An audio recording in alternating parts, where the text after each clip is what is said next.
My name is Patrick McCabe. I've always had really messed up teeth growing up, like atrociously bad. Due to that and a few other things, I got my wisdom teeth out really late in life. Most people who undergo the process get them out sometime in high school or at the very latest early into their college years. But I was different.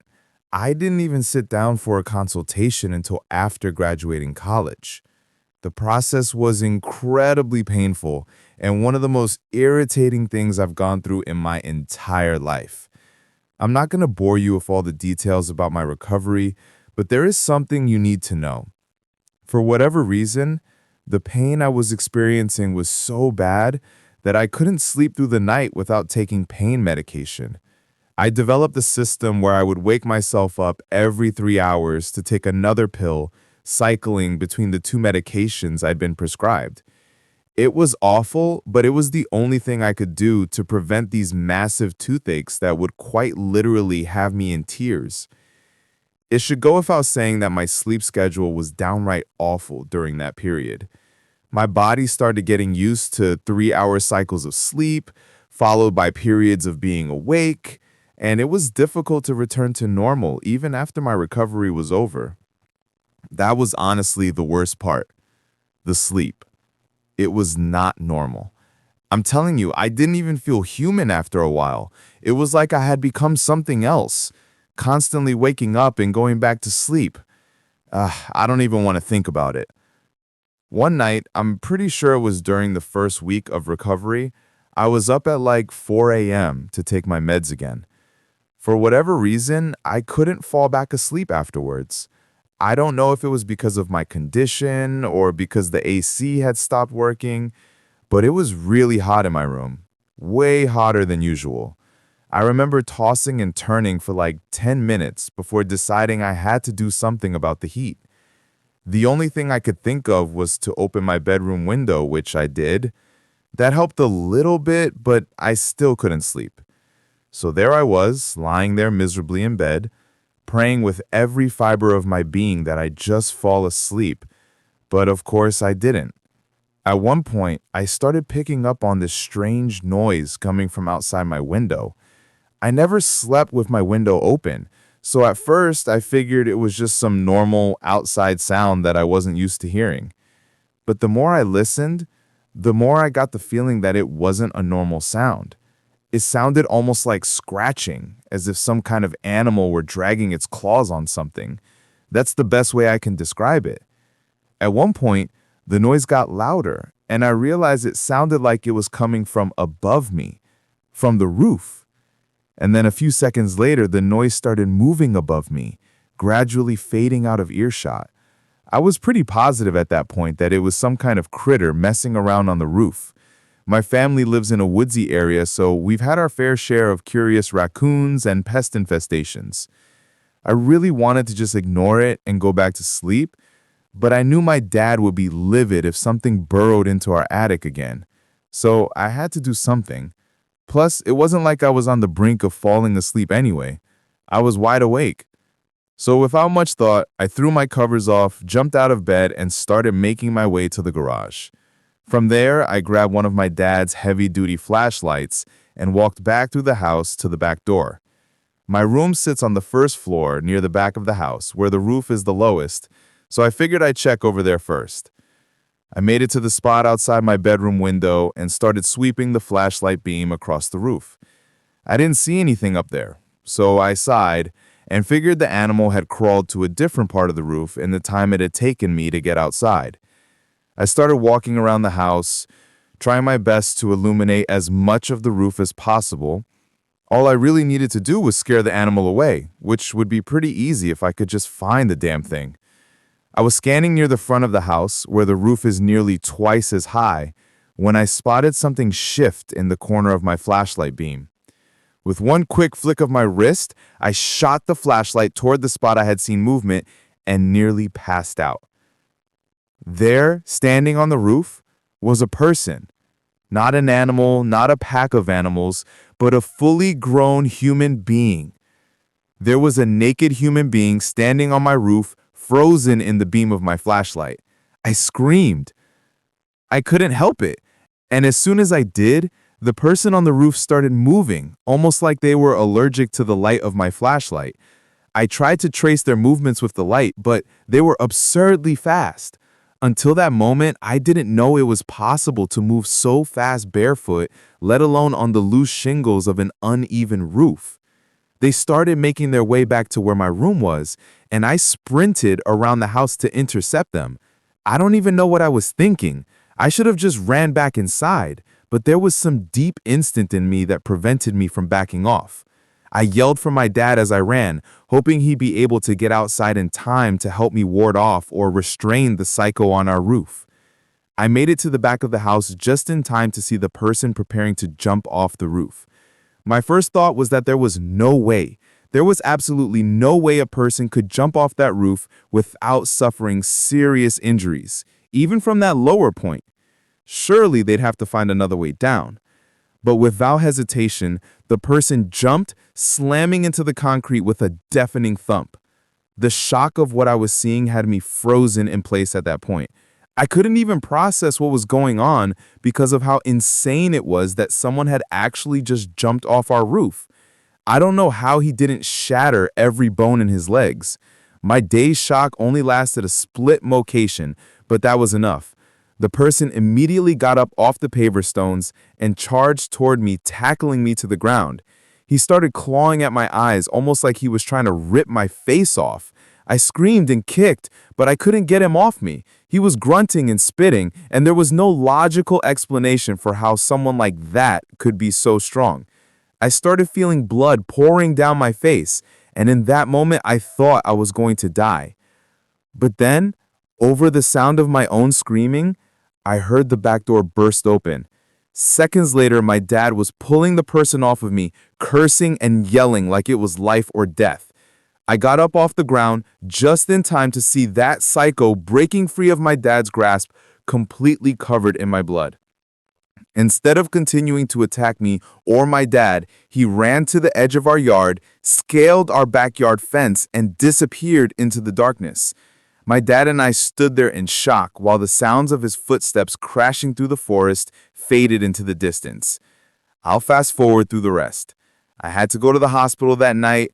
My dad almost crashed just trying to get me there. I had lost a ton of blood, and the doctors had to give me all sorts of shots to prevent me from getting any infections or diseases that guy might have had.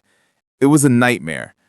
The one saving grace was that my mouth was basically untouched, so my teeth didn't need to be re-examined.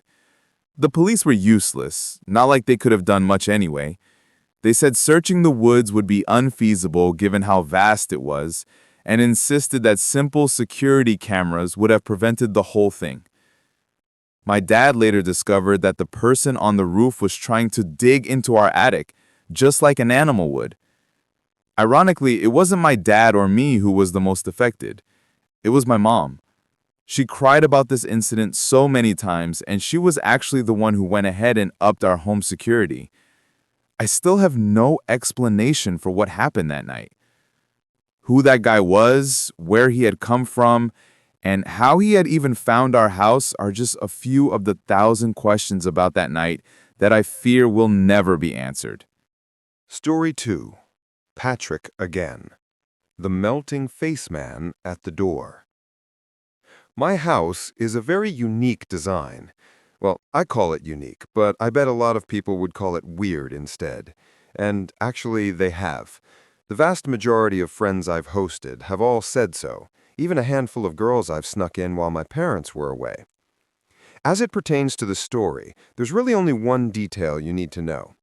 You know how most houses have a porch or a walkway leading up to the front door, and there's usually some sort of covering above the door, maybe called a door canopy? Well, my house basically has a covered hallway that you have to walk through before entering the actual interior.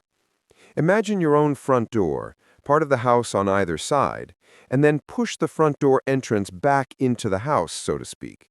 It's essentially like walking in between two parts of the house without even being inside.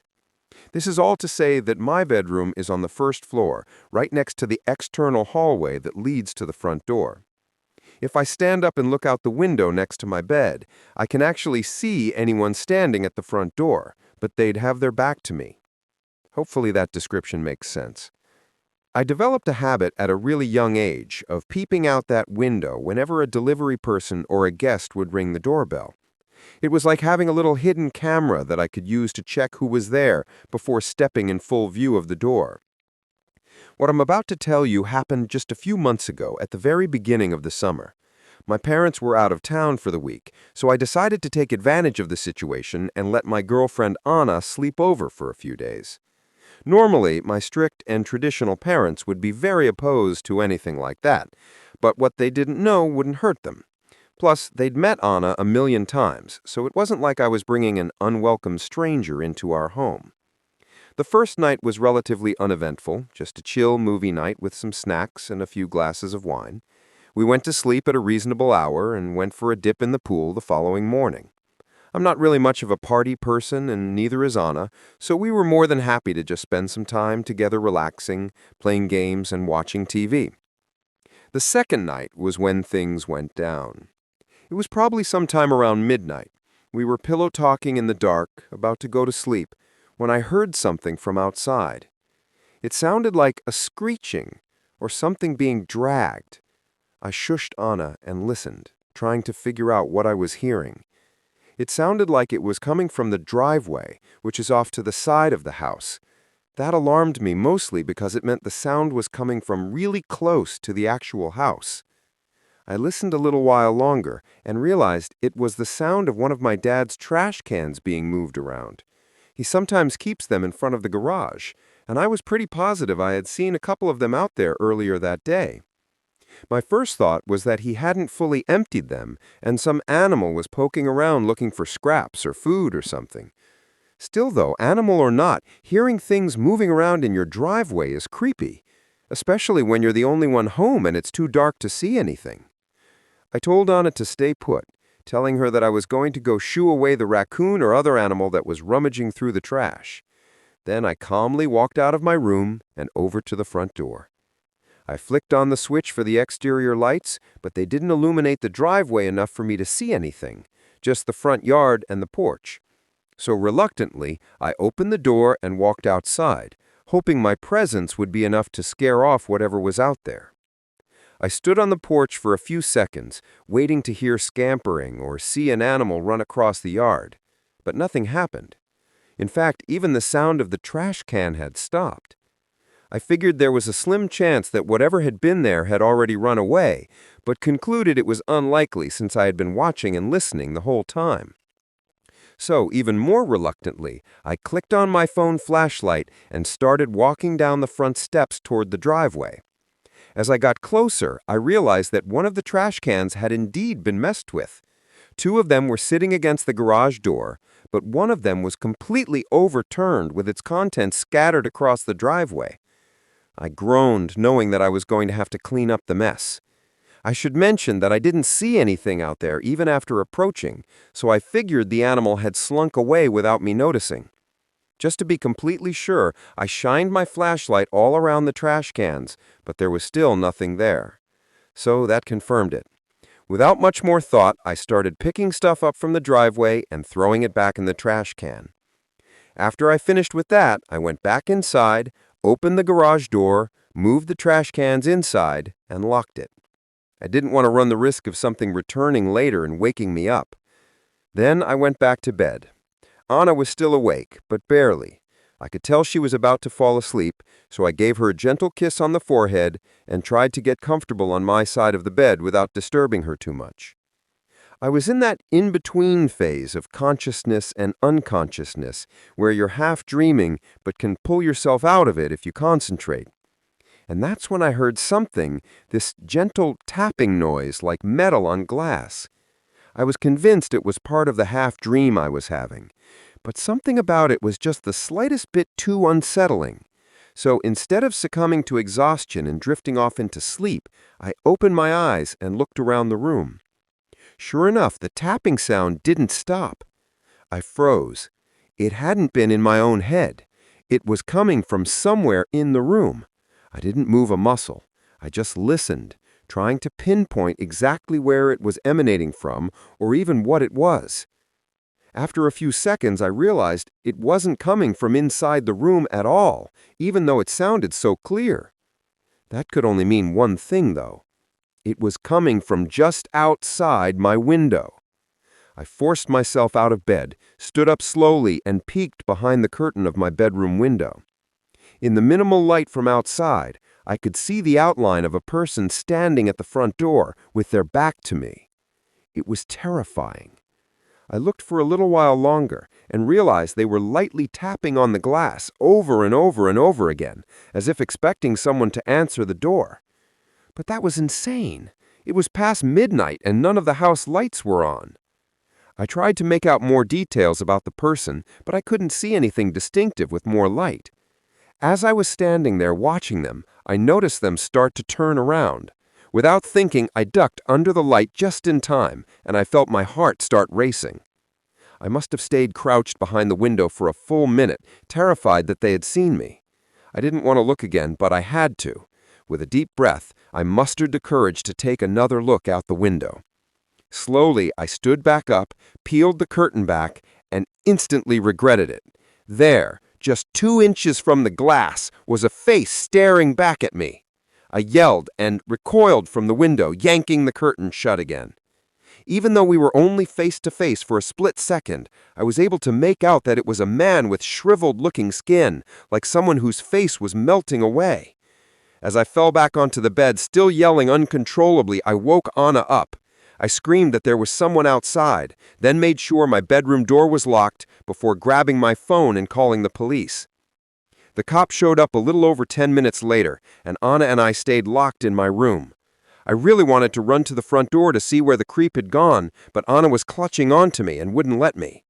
When the police finally arrived, I let them inside and told them everything I had seen. They did a quick sweep of the house, and with my help, we confirmed that there was no sign of forced entry and the entire house was locked up. That put me at ease, but it still didn't explain why that guy was creeping around my house and where he had gone. Eventually, after walking the perimeter with their flashlights and poking around the yard, they told us they didn't find anything unusual. One of them told me to call back should I see that guy again. Then they left. The rest of the week passed without incident. I ended up telling my parents, who, to my surprise, didn't seem overly concerned about it. We don't exactly live in a sketchy neighborhood, so I was surprised that they were being so nonchalant about the whole thing. To be fair, though, their reaction made me feel like I was overreacting a little bit. I mean, what had really happened? Some homeless guy had creeped around our house? The more I thought about it, I realized I was making a big deal out of nothing. But if that were the case, I probably wouldn't be writing this.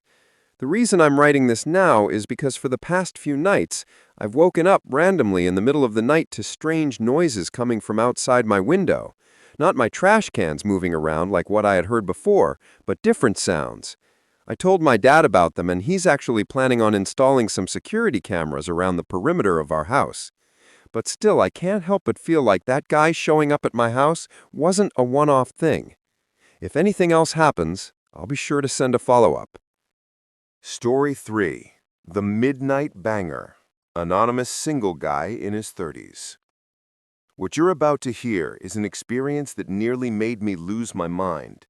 It's still something that I think about quite often, if I'm being honest, but I've been able to recover a bit in the months since it's happened. The whole story's pretty quick, so I'll get right into it. I'm a single guy in my mid-30s. I live alone, with no pets, in a small one-story house. The house is really modest. 1 bedroom, 1 bathroom, a living room, kitchen, dining room, and a tiny garage. That's it. Life is fantastic. Because of my profession, I can work on my own time and don't have to answer to anyone, whether that be a girlfriend, parents, or an employer. Freedom has always been an imperative part of my life, so I've done my best to maximize it wherever possible. I know a lot of people are different, and a lot of people might actually judge me for my, quote, immature lifestyle, but everyone has different priorities and preferences. So as long as no one judges me, I won't judge them. The excess freedom is definitely tethered to its own set of drawbacks, though. I've developed some bad habits that I'm sure some people would frown upon. One of them is my sleep schedule, which is god-awful.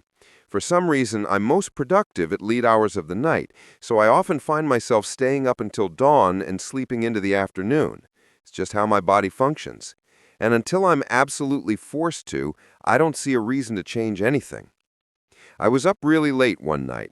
I'm talking past 3 a.m. late. I was sitting at my desk getting some work done on my computer. I was in the zone, not even listening to music. Imagine yourself at peak hours. That's the kind of groove I was in. The room was dead silent, and I was alone with my thoughts, the sound of my keyboard, and my work. And then, bam, out of nowhere, the silence was interrupted by the sound of footsteps pounding down the hallway towards my bedroom, followed by 3 or 4 bangs on the bedroom door, like deafening bangs, the type of bangs you'd expect the police trying to barge into a drug den would make. I shot up from my chair so fast, I banged my knee on the desk and knocked my monitor over. I was just so shocked. It caught me completely off guard. Just imagine being in your own house at 3 a.m., alone, and complete silence just gets interrupted by banging on your door. It was and still is the most terrifying thing that has ever happened to me. Standing up was a pure reaction. I was completely frozen after that. I had my eyes fixated on the door, dreading the moment I knew was coming. The door bursting open and someone barging into my room, me having to fight a complete stranger in pitch-black darkness. But it never came. I didn't hear anything else, not even the sounds of footsteps retreating from the door. It was like I had imagined it, but I was 100% positive I hadn't. I don't know how long I stood there, but I physically could not force myself to move. It was like sleep paralysis, except I hadn't been dreaming. And then finally, I heard the sounds of footsteps quickly walking back down the hall. So someone had been there. I don't know why, but hearing those footsteps again unlocked my brain. Without thinking, I grabbed an empty beer bottle off my desk, ran to the door, and started chasing after whoever had broken into my home. I didn't even try to be quiet. I screamed at the top of my lungs like a lunatic, hoping that would give me the extra adrenaline I needed. I ran through the entire house screaming, but I never found anyone. My house isn't that big. There aren't many places someone could hide. But even after checking every room, there was no one there. All the doors and windows were locked, too, which was even more confusing. My bout of confidence was completely drained after that, and I felt fear start flooding back in. I sprinted back to my room, locked the door, and called the police. In the time it took the police to arrive, I listened to my surroundings in complete silence, but never heard anything. When the police finally showed up, we searched the house together, but found nothing. One of the officers tried to convince me that whoever had been there had left, but I insisted that everything had been locked up. He told me I probably overlooked something, and it took everything in me not to curse him out right there.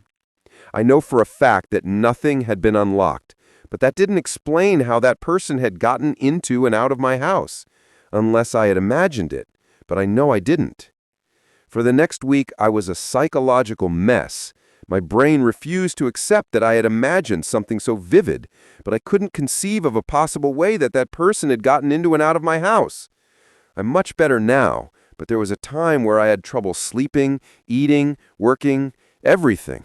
Even now, the only explanation I can think of is that I somehow didn't notice an unlocked window or door in my house. Still, though, why anyone would crash through my house just to run away is a complete mystery to me.